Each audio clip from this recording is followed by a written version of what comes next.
Umayya খলিফা মাহদির আমলে এক নাস্তিক তার দরবারে এসে বলল,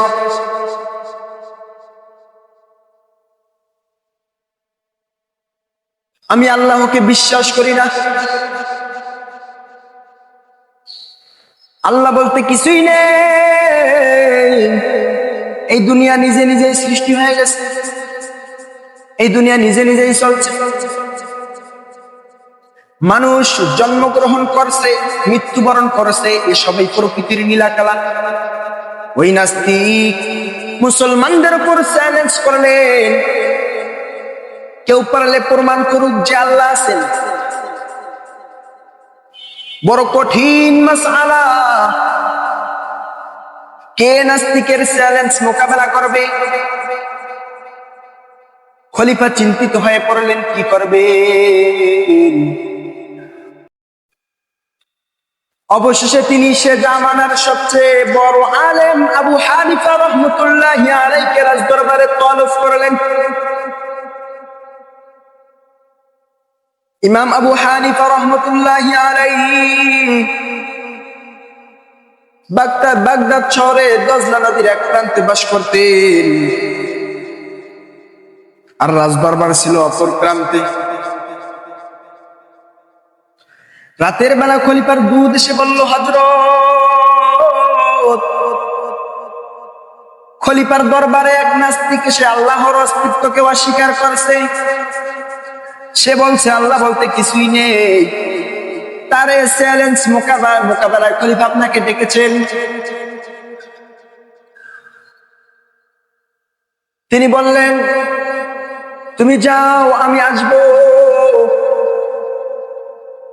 খলিফার দুধ ফিরে গিয়ে বলল, আপনার অপেক্ষা করেন, ইমাম সাহেব আসবেন। রাতের বেলা দরবার বসেছে, দরবারে খলিফা, আমির উমারা, গণ্যমান্য ব্যক্তিবর্গ বসে আছেন, ইমাম সাহেবের জন্য অপেক্ষা করছেন, কিন্তু ইমাম সাহেব আসতেছেন না। রাত গভীর হয়ে চলছে, রাত 12টা বাজে, কিন্তু ইমাম সাহেবের কোনো খবর নেই। এদিকে নাস্তিক বেজায় খুশি। ওই নাস্তিক খুশি হয় বলতেছেন, ইমাম সাহেব ভয় পেয়েছেন, ইমাম সাহেব আসবেন না। খলিফা চিন্তিত হয়ে পড়লেন, দরবারের লোকজন পেরেশান, ইমাম সাহেব ওয়াদা করে আসলেন না। ঠিক 1টা বাজে, এমন সময় ইমাম সাহেব দরবারে প্রবেশ করলেন। সকলেই তার সম্মানে দাঁড়িয়ে গেল।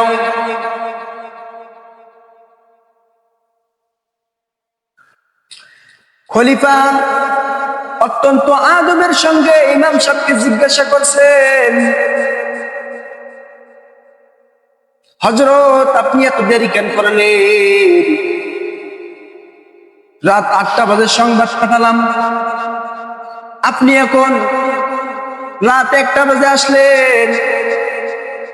ইমাম আবু হানিফা রাহমাতুল্লাহি আলাইহি বললেন, আমি আসতেছিলাম, প্রতিমধ্যে এক অদ্ভুত ঘটনার সম্মুখীন হওয়ায় আসতে দেরি হয়েছে। আমি জীবনে এমন অদ্ভুত ঘটনার কখনো দেখিনি।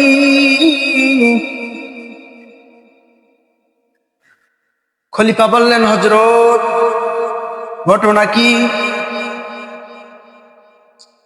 ইমাম আবু হানিফা রাহমাতুল্লাহি আলাইহি বললেন, আমি দরবারে আসার জন্য রওনা হয়েছি,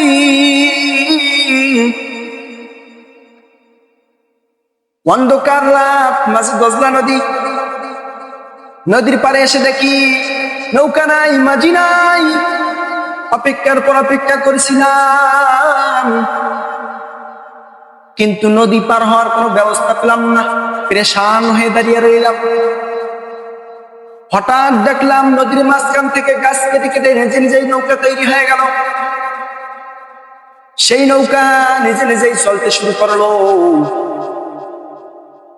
এবং আমাকে নিয়ে নদী পার করে দিল। এরপর নৌকা অদৃশ্য হয়ে গেল। নাস্তিক এই কথা শুনে বলতেছেন, ইমাম সাহেব, আপনি তো একজন বড় আলেম, একজন পণ্ডিত, একজন শিক্ষিত, একজন জ্ঞানী, আপনি তো দেখি ছোট বাচ্চাদের মতো কথা বলেন। নদীর মাঝখান থেকে নিজে নিজেই কি নৌকা তৈরি হয়? চালক ছাড়া এমনি এমনি কি নৌকা চলে?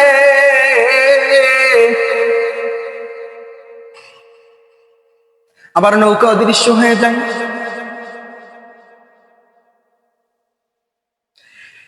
ইমাম আবু হানিফা রাহমাতুল্লাহি আলাইহি বললেন, এইবার তুমি লাইনে আসছো, এমনি এমনি কোনো কিছুই হয় না।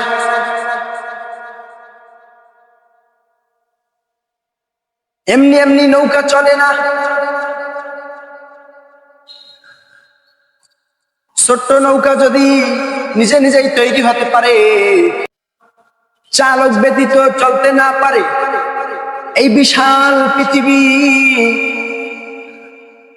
যার উপরে সাত আসমান, যার ভিতরে লক্ষ কোটি প্রাণী, এগুলো কি নিজে নিজেই সৃষ্টি হয়েছে? নিশ্চয়ই এগুলো সৃষ্টির পিছনে একজন স্রষ্টা অবশ্যই আছে। নাস্তিক বললেন, হ্যাঁ আসলেই তো। নাস্তিক বুদ্ধিজীবী হেরে গেলেন। ওই নাস্তিক লজ্জিত হয়ে দরবার ত্যাগ করে চলে গেলেন। আল্লাহ আছেন কিনা তা প্রমাণ করার জন্য যেমন খুব সূক্ষ্ম দলিলের প্রয়োজন হয় না,